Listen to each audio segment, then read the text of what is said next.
Hola, hola mis queridos amigos y hermanos. Dios les bendiga y les guarde.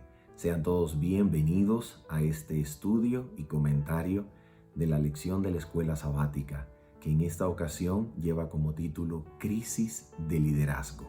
¿Qué es lo que esta lección quiere enseñarnos en relación con el llamado a la vocación profética del profeta Isaías? ¿Cuál es la importancia de su misión? ¿Cuáles son las circunstancias históricas que se presentan en el momento en que ocurre este llamado? ¿Y cuál es la promesa de Dios en relación con su misión profética? De todo esto tenemos hoy que hablar. Así que vamos a pedirle a nuestro Padre Celestial que nos ayude en oración, cumpliendo su promesa de iluminación de nuestro entendimiento por el poder de su Espíritu Santo. Oremos juntos. Nuestro Padre Celestial, bondadoso Señor, en el nombre de Jesucristo, el día de hoy venimos ante ti para pedirte el cumplimiento de tu promesa, Señor, por medio de la cual dijiste que nos guiarías a toda verdad por medio del ministerio de tu Santo Espíritu. Por eso, Señor, pedimos que tu Espíritu venga, nos enseñe la verdad como es en Cristo Jesús y al mismo tiempo nos transforme de gloria en gloria al contemplar tu verdad. Te lo pedimos, Padre Santo, en el nombre de Cristo Jesús. Amén. Muy bien, vamos entonces a estudiar en primer lugar el capítulo correspondiente al llamamiento profético de Isaías, que se encuentra en el capítulo número 6 de su libro. Isaías capítulo número 6 nos presenta aquello que representa el llamado de Dios al profeta Isaías y nos da los contextos históricos necesarios para comprender cuáles son estas causas, estas circunstancias que hacen que Isaías y su ministerio sean tan necesitados en aquel tiempo. La Escritura nos declara entonces en Isaías capítulo número 6, versículo 1 en adelante lo siguiente. El año en que murió el rey Uzías, vi yo al Señor sentado sobre un trono alto y sublime, y sus faldas llenaban el templo. Vamos a indagar en primer lugar acerca del reinado de Uzías y qué es lo que esto implica para el pueblo.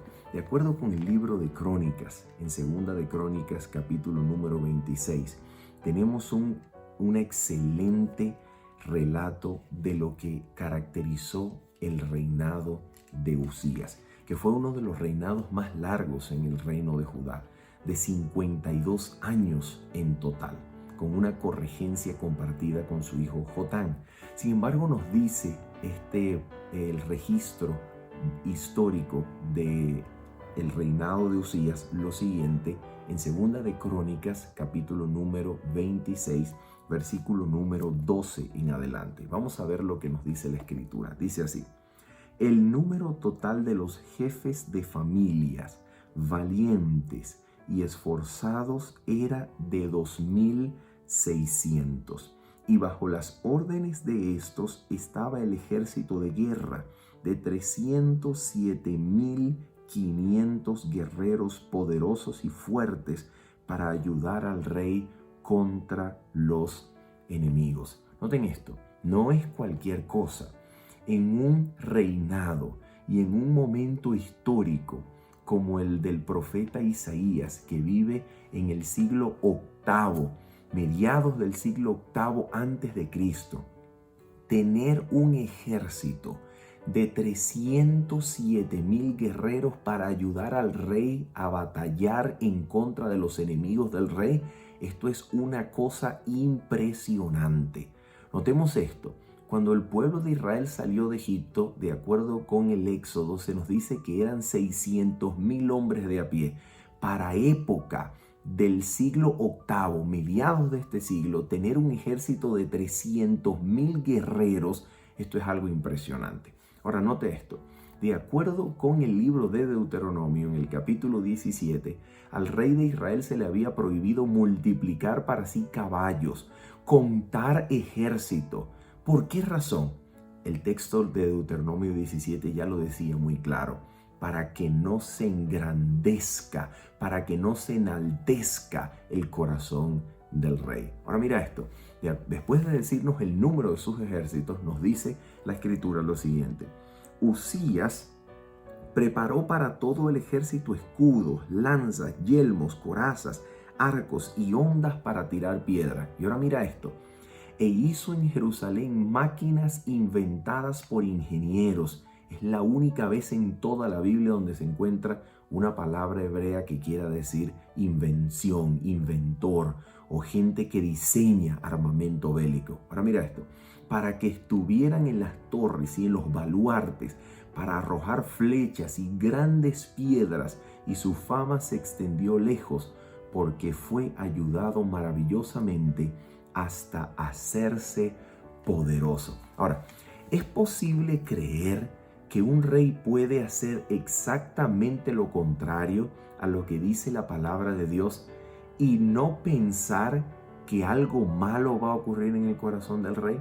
En otras palabras, el único mandamiento, de acuerdo a la tradición hebrea de interpretación de las Escrituras, el único mandamiento en toda la Torá que tiene una razón para la prohibición de dicho mandamiento expresa, el único mandamiento en toda la Torá que se nos ofrece con una razón del porqué de la prohibición que se expresa en el mandamiento, es el mandamiento que le impedía al rey multiplicar para sí caballos. Ahora, no solamente tenía el rey prohibición de multiplicar para sí caballos, sino precisamente lo que los caballos significan en el contexto de la guerra. Multiplicar para sí armamento bélico, hacerse fuerte militarmente hablando, era la prohibición que se encontraba en Deuteronomio capítulo 17. La pregunta es: ¿puede algún ser humano creer que puede desobedecer la palabra de Dios y pensar que su corazón no sufrirá las consecuencias? Absolutamente no. No es posible desobedecer abiertamente la palabra del Señor y pensar que no ocurrirá nada malo con respecto al corazón humano. Esto es exactamente lo que hace el rey. Y después de hacer lo que el mandamiento de Deuteronomio 17 prohibía, ¿qué nos dice la Biblia que ocurrió con el corazón del rey? Mira lo que nos dice. Segunda de Crónicas 26, versículo 16. Pero cuando se hizo fuerte, su corazón se enalteció para su ruina, porque se rebeló contra Jehová su Dios, entrando en el templo de Jehová para quemar incienso sobre el altar del incienso. ¿Te das cuenta lo que está ocurriendo aquí? Es exactamente lo que Deuteronomio 17 decía. El corazón del rey se iba a enaltecer y haciendo exactamente esto, se rebeló contra su Dios, tratando de usurpar o tratando de llevar adelante funciones sacerdotales que no le correspondían al rey. En otras palabras, el rey quería abarcar todo, no solamente ser el protagonista en relación con la administración del reino de Judá, no solamente ser el protagonista en relación con las batallas del pueblo de Israel en contra de los enemigos, no solamente ser el protagonista en todo ámbito legislativo, sino también religioso. El rey quiere tener el protagonismo en el ámbito religioso y entra al santuario y quiere usurpar las funciones que Dios había designado solamente para los sacerdotes. Ahora, mira lo que va a ocurrir aquí. Esto es muy, pero muy importante comprender.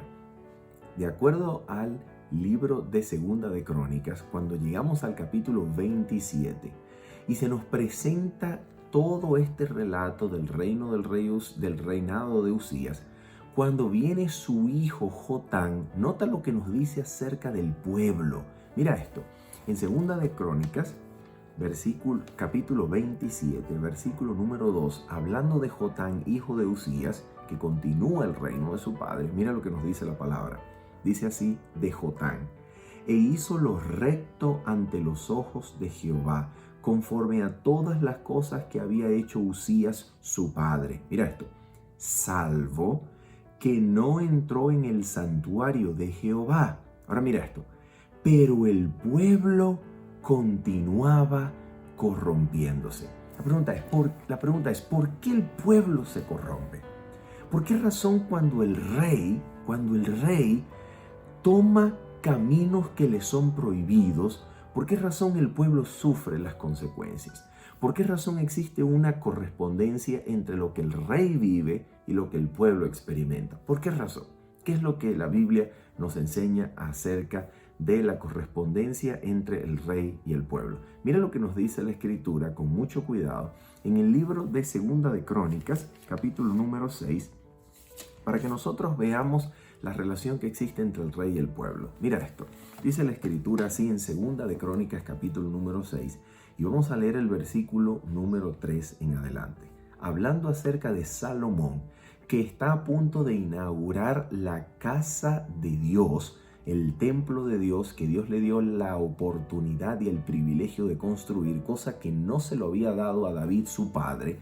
La Escritura nos dice así: luego el rey, esto es Salomón, luego el rey se volvió y bendijo a toda la congregación de Israel, mientras toda la congregación de Israel estaba en pie. Nota esto, está a punto de dedicarse la casa del Señor, el templo, y está el rey y está toda la congregación delante del rey alrededor de la casa de Dios.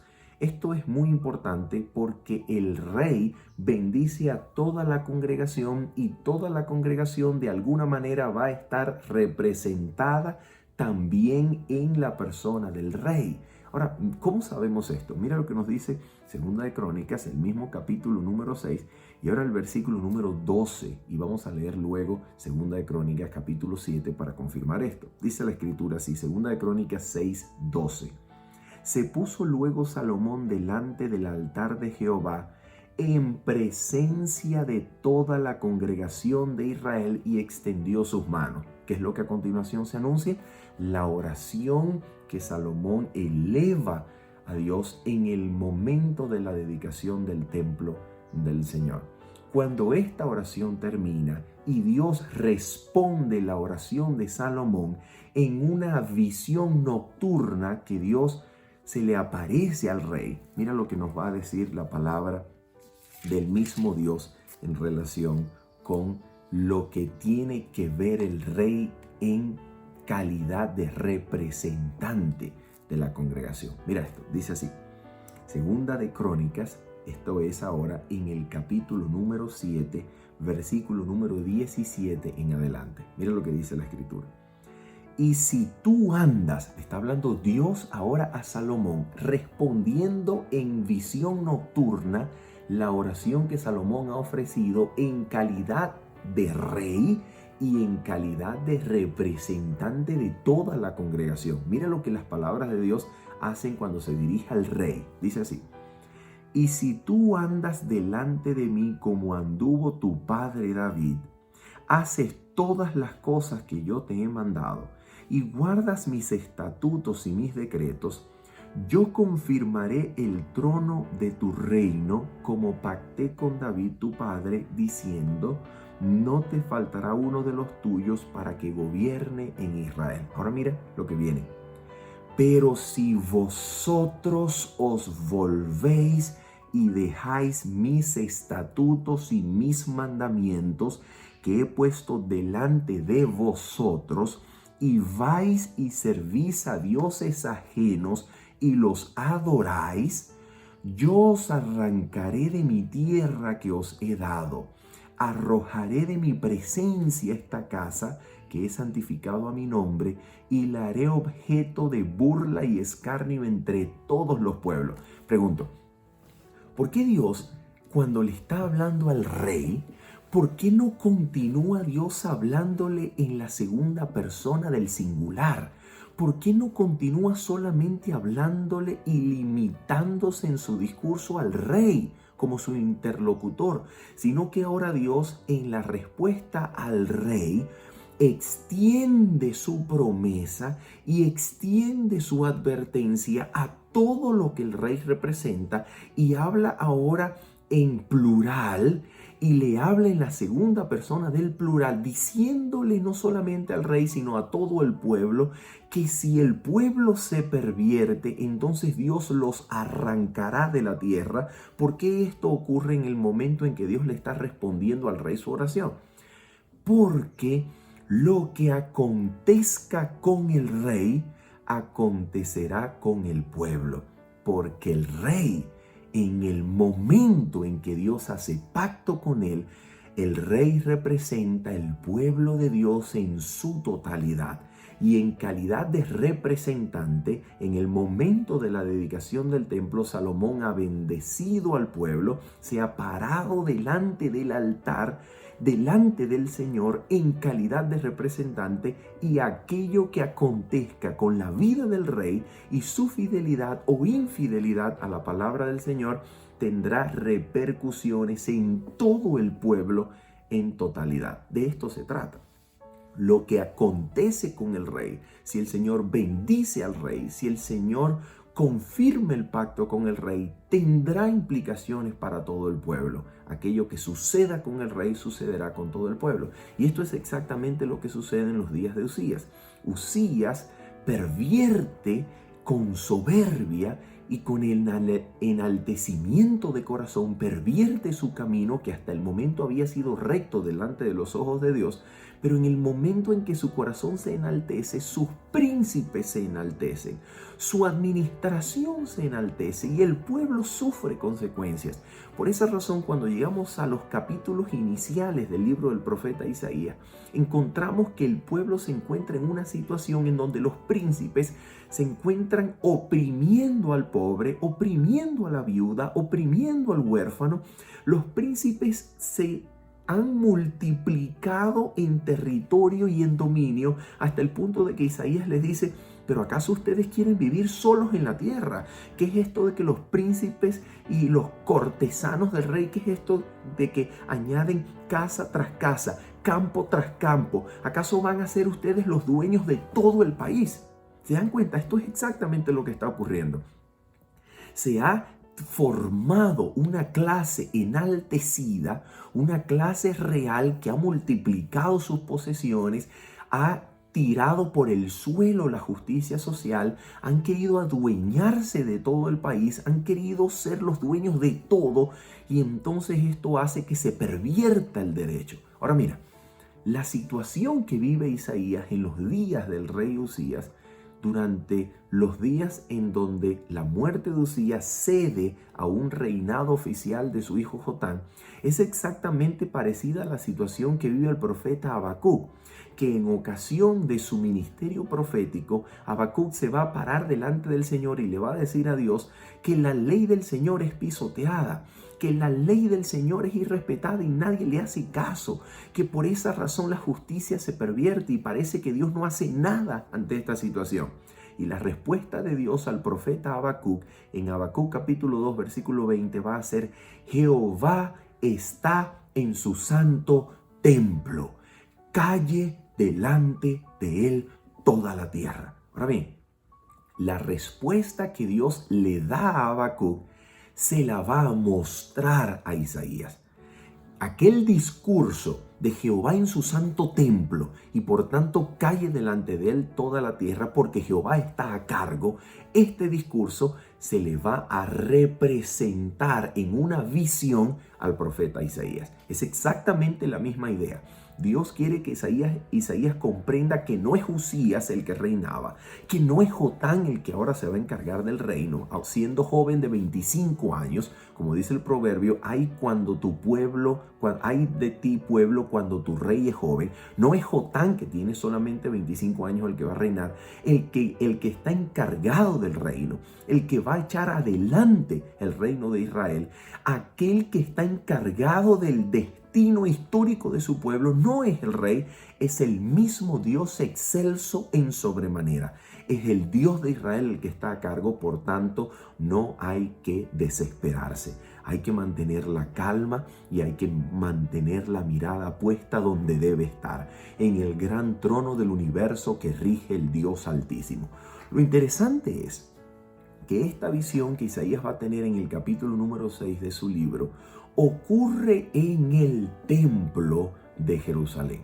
Mientras Isaías se pasea por uno de los pórticos, de acuerdo al espíritu de profecía, se abre la puerta del templo y el velo interior del templo, esto es el velo que separa el lugar santo del lugar santísimo, y cuando se descorre este velo interior, Isaías va a tener una visión del Señor excelso y sublime en el trono de su gloria, nada más y nada menos que en el lugar santísimo del santuario terrenal. ¿Por qué razón Dios se muestra en el lugar santísimo del santuario terrenal para Isaías, mostrándose en calidad de gobernante y Señor del universo y de todo el destino histórico que ocurriese con Israel? Porque es precisamente allí donde el Señor se ha comunicado con su pueblo. El Señor se ha comunicado desde el lugar santísimo del santuario terrenal, desde los días de Moisés hasta este momento en Isaías, con la finalidad de decirnos que de la misma manera como Él se comunica con la humanidad en el lugar santísimo de su templo, desde el cielo, el Señor que mora sobre querubines y cuyo fundamento o trono está edificado sobre el fundamento de su ley, de la misma manera las cosas terrenales tienen su contraparte celestial, y lo que sucede en la tierra es el reflejo de lo que acontece en el reino celestial. Es exactamente lo mismo que va a ocurrir en el libro de Apocalipsis. El libro de Apocalipsis es una revelación que lo que hace, en vez de descorrer el velo de la historia y del futuro, en realidad lo que se descubre es el velo que separa la tierra y el cielo, para que el profeta vea que las cosas que acontecen en la tierra han sido previamente decididas en el cielo. De tal manera que el intérprete del libro de Apocalipsis lo que tiene que hacer es mostrar la realidad celestial, que es aquella realidad que dicta la pauta de los acontecimientos terrenales. La tierra es el resultado de lo que acontece en el lugar santísimo del santuario celestial. Y por esa razón, la visión más importante del libro de Apocalipsis, que es Apocalipsis capítulo 12 al capítulo 14, la última gran crisis y el último conflicto entre Cristo y Satanás, reflejado entre los siervos de Cristo y el ejército satánico, tiene como anticipación, esta gran visión del conflicto tiene como anticipación la revelación del templo de Dios en el cielo, y se descubre el arca de su pacto en Apocalipsis 11 versículos 18 y 19. ¿Por qué razón? Porque la visión del conflicto y el desenlace terrenal de lo que acontece con los siervos de Cristo, que serán perseguidos por el dragón, la serpiente antigua que se llama Diablo y Satanás, es una correspondencia de aquel odio satánico que desde el lugar santísimo del santuario celestial inició cuando uno de los querubines cubridores, Lucifer, comenzó a manifestar rechazo contra aquella ley que es el fundamento del trono de Dios. Entonces, la correspondencia entre el cielo y la tierra es lo que el Señor quiere mostrar en el libro de Apocalipsis, y es exactamente lo que el Señor quiere mostrar al profeta Isaías. Lo que acontece en la tierra se decide primero en el lugar santísimo del santuario celestial, y allí ve Isaías al Señor. Ahora vamos a ver lo que Isaías percibe en el lugar santísimo del santuario terrenal cuando experimenta la visión maravillosa que le da origen a su llamado profético. Nos dice entonces así, Isaías capítulo 6 versículo número 2. Por encima de él había serafines. Cada uno tenía 6 alas, con 2 cubrían sus rostros, con 2 cubrían sus pies y con 2 volaban. Ahora mira lo que van a decir estos serafines. Y el uno al otro daba voces diciendo: Santo, Santo, Santo, Jehová de los ejércitos, toda la tierra está llena de su gloria. Ahora esto es maravilloso. ¿Por qué razón? Mira esto. La Escritura dice que Dios es amor, y el conflicto de los siglos, que se escribió de parte de la profeta del Señor, Elena de White, para el pueblo adventista, comienza y termina exactamente con la misma frase: Dios es amor. Sin embargo, atención con lo que vamos a decir. El amor de Dios está puesto en juego en el desenlace del conflicto de los siglos entre el bien y el mal. El desenlace entre el conflicto entre Cristo y Satanás.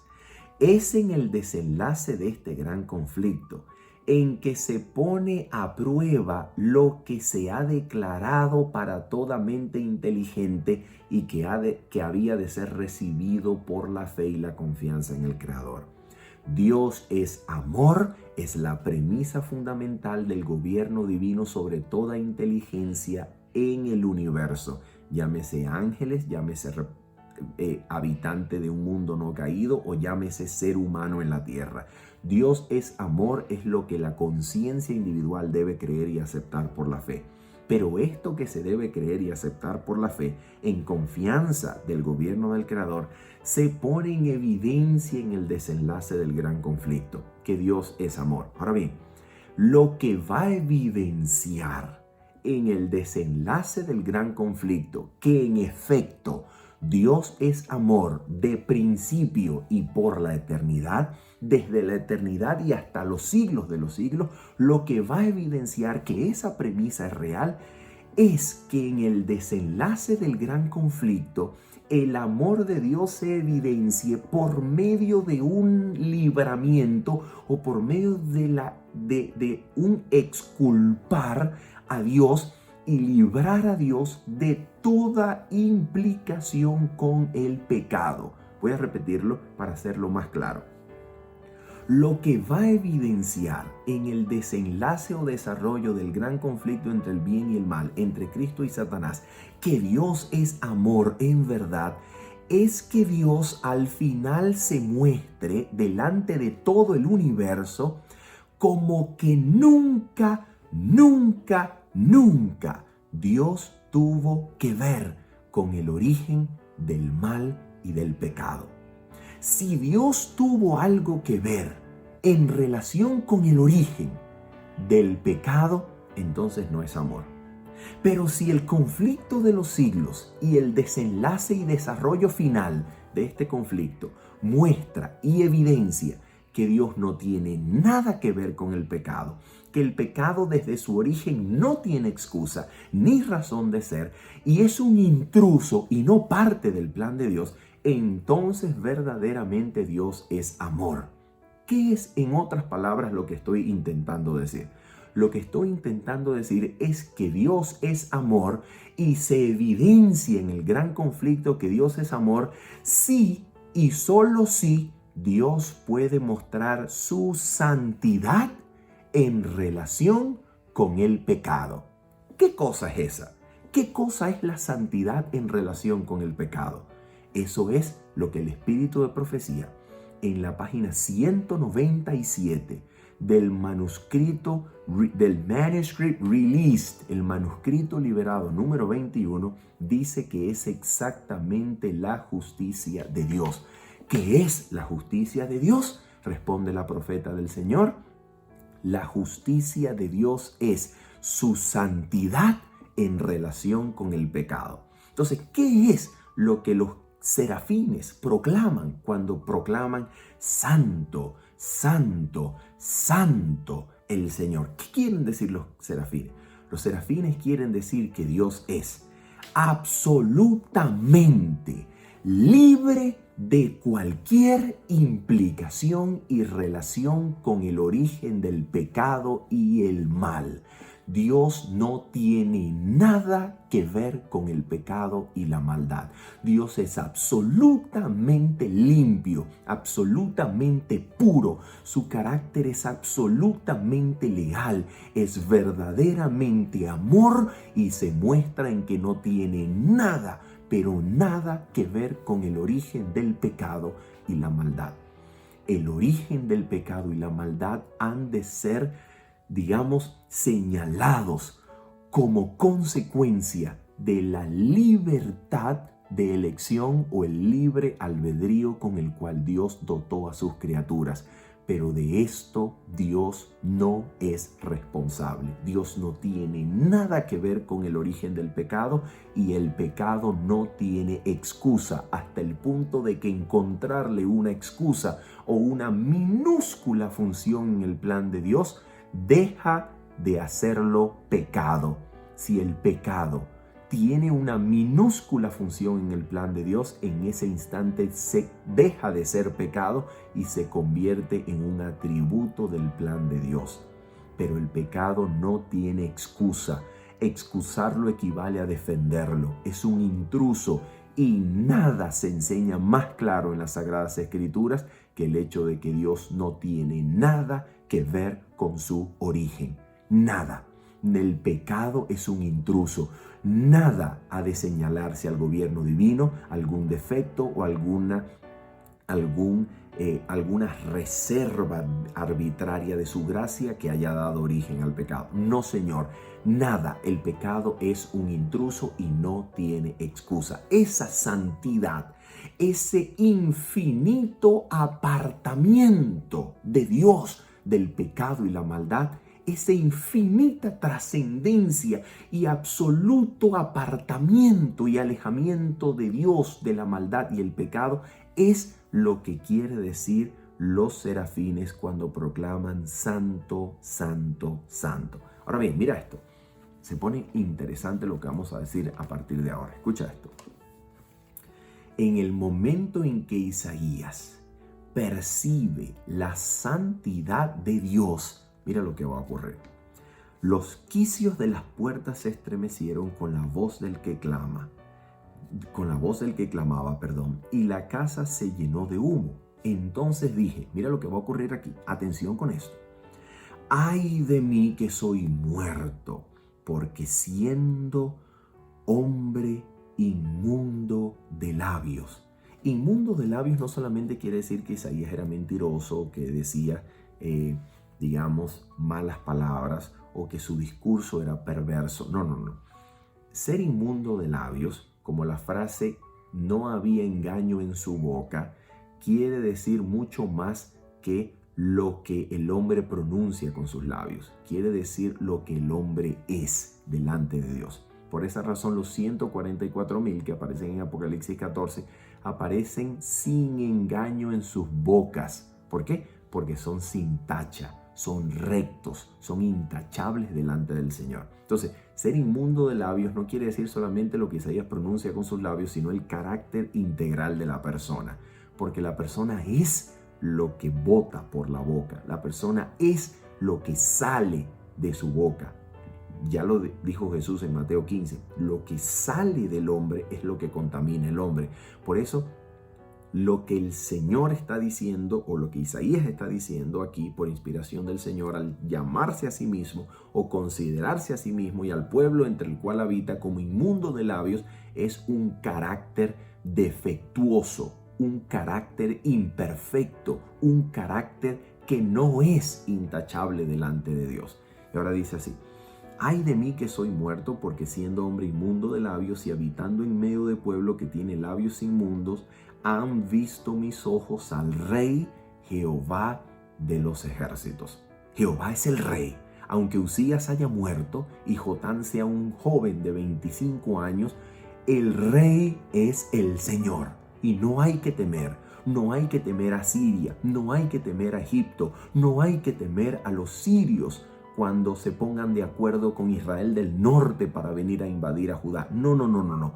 Al único que hay que temer, al único que hay que reverenciar, al único a quien se puede acudir a buscar ayuda, es el Rey que está sentado en su trono celestial. Es el Dios maravilloso que habita en sublime y absoluta santidad. Este es el único que puede proveer ayuda. Este es el único que es el que está encargado del destino histórico del pueblo y del mundo en su totalidad. Ahora mira esto. Dice así.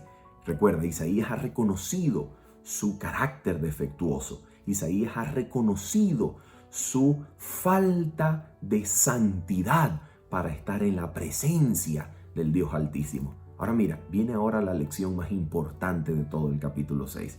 Dice aquí: y voló hacia mí uno de los serafines, trayendo en su mano un carbón encendido tomado del altar con unas tenazas. ¿De qué altar? Del altar de sacrificios, del altar de bronce. Toma un carbón encendido con unas tenazas y toca, dice la Escritura, y tocando con él sobre mi boca. Nota, aquello que es la fuente del defecto de carácter del profeta, aquello que es la fuente de la falta de santidad del profeta, es tocado con un carbón encendido del altar de sacrificio, del altar de bronce del lugar santo o del atrio del santuario terrenal. Un carbón encendido del altar de bronce del atrio del templo terrenal es tomado y con eso se toca la boca del profeta Isaías. ¿Y qué ocurre? Mira esto.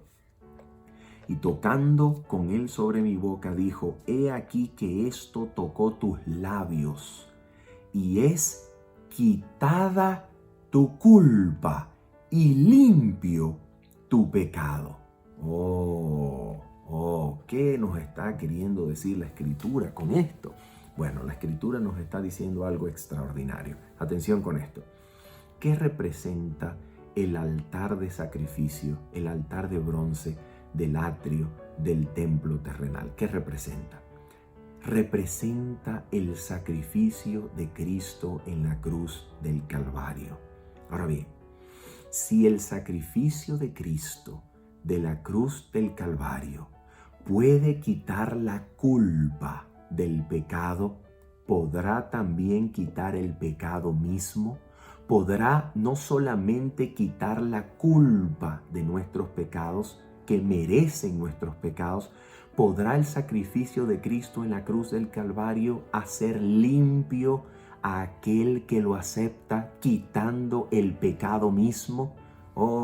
Absolutamente. Y aquí hay algo que debemos saber. La cruz de Cristo Jesús no solamente se levantó para que allí el Salvador llevara y padeciera la culpa del pecado. La cruz de Cristo Jesús es también el instrumento refinador de Dios con el cual somos refinados, transformados y perfeccionados.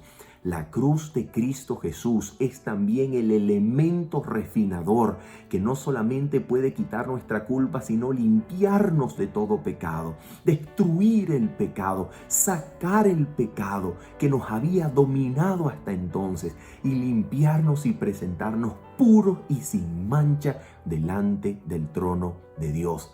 La misma cruz que se encarga de librarnos de la culpa de nuestros pecados, se encarga de librarnos del pecado mismo, para que el pecado ya no se enseñoree de nosotros, para lavarnos como un poder refinador que hace posible para el que la acepta y la recibe por la gracia de Cristo Jesús. Aquel que recibe la cruz también es capaz de dejar el pecado, abandonarlo, porque la cruz de Cristo también se levantó para crucificar y condenar el pecado en la carne, para que nosotros tengamos el poder de cesar de pecar y vivir enteramente limpio y refinado delante del Señor.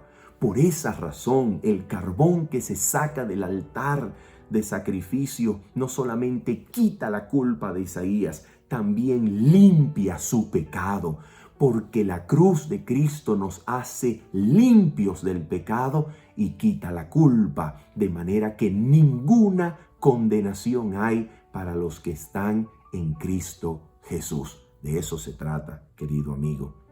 La misma santidad con el que el Señor existe y habita en relación con el pecado, en otras palabras, aquella justicia y santidad de Dios que no tiene nada que ver con el pecado, que se muestra pura e infinitamente alejado del pecado, desde origen hasta el final del pecado, esa misma santidad que Dios requiere de nosotros para que habitemos delante de Él en su trono de gloria, esa santidad Dios promete compartirla y hacernos participantes de ella por medio de la cruz de Jesucristo, que nos lava completamente hasta el punto de presentarnos limpios de pecado, sin mancha, intachables delante del trono de Dios. La misma cruz que quita tu culpa y la mía nos lava más y más hasta presentarnos puros, sin mancha y sin pecado delante del trono de Dios. Todo por el poder de aquel que fue crucificado en el Calvario. El poder del Evangelio, el poder de Cristo crucificado en la cruz, no solamente trata y desecha nuestra culpa, también nos limpia, nos perfecciona hasta presentarnos acabados y completos delante de Dios sin mancha y sin pecado. Ese es el poder de la cruz. También la cruz significa libertad, limpieza del pecado. También la cruz significa eso. Ahora bien, terminamos con esto. Isaías entonces cuando recibe el carbón del altar de sacrificio, que lo va a convertir en incienso, que va a hacer del profeta como incienso con mensaje que va con la justicia de Cristo a llegar y a difuminarse por todo el pueblo. A Isaías se le dice que este mensaje lamentablemente no será recibido por la multitud. Un pequeño remanente, sin embargo, lo recibirá. Y será un pequeño remanente el que quede en pie delante de Dios el día en que Dios destruya la tierra. Mira cómo se lo dice Dios al profeta Isaías. Isaías capítulo número 6, versículo número 10 en adelante. Embota el corazón de este pueblo, endurece sus oídos y ciega sus ojos, para que no vean con sus ojos, ni oiga con sus oídos, ni su corazón entienda, ni se convierta y haya para él sanidad. Y yo dije, ¿hasta cuándo, Señor? Y respondió él, hasta que las ciudades estén asoladas y sin morador, no haya hombre en las casas y la tierra esté hecha un desierto, hasta que Jehová haya echado lejos a los hombres y multiplicado los lugares abandonados en medio del país. Y si queda aún en ella la 10ª parte, ésta volverá a ser destruida. Pero como el roble y la encina, que al ser cortados aún queda el tronco, así será el tronco, la simiente santa. Ahora bien, ¿qué quiere decir esto? ¿Quiere decir que Dios es el responsable del endurecimiento del corazón de su pueblo? ¿Del engrosamiento en pecado del corazón del pueblo? No. Jesucristo utilizó exactamente este mismo discurso de Dios a Isaías cuando se le preguntó por qué enseñaba en parábolas. Y aquí, interpretando la acción de Cristo, entendemos lo que Dios le dijo a Isaías. Cuando a Cristo se le preguntó por qué enseñaba en parábolas, Cristo cita este texto de Isaías para decirnos qué cosa. No para decirnos que el corazón del pueblo estaba cerrado a las palabras de Dios por causa de la acción de Dios que lo había cerrado a su palabra. No, Cristo hablaba en parábolas para que aquel que quisiera oír, como dice Cristo en el Apocalipsis, el que tenga oídos para oír, que oiga. En los evangelios y también en el Apocalipsis, dice el Espíritu, el que tiene oídos, que oiga. Entonces, ¿qué es lo que Cristo está diciendo? Aquel que tiene ganas de oír, aquel que desea oír a Dios, entonces escuchará la parábola. No la entenderá por completo, pero esa falta de entendimiento le guiará a los pies del Salvador, lo hará su discípulo, para que el Salvador en persona les revele los secretos del reino. Se pondrá delante de sus pies como un discípulo aprendiendo todo lo que el Salvador pueda decir para darnos más conocimiento y más luz.